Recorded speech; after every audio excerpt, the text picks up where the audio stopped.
আমরা অনেকেই computer Bangla typing করার জন্য আমরা অভ্র কিবোর্ডটি ব্যবহার করি।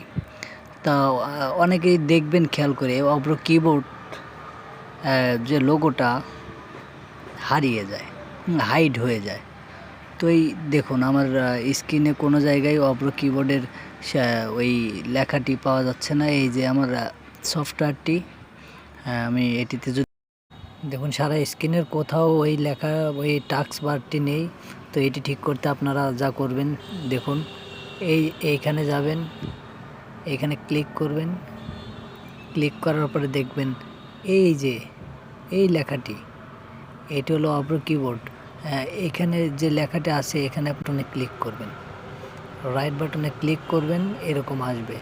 তো আপনারা খেয়াল করবেন এই যে এইখানে এই যে রিস্টোর এইখানে ক্লিক করবেন। ওই দেখুন চলে এসেছে, এই যে এখন চলে এসে এখন আমরা বাংলায় টাইপ করতে পারবো। যদি ভিডিওটি ভালো লাগে লাইক করে দিবেন। ধন্যবাদ।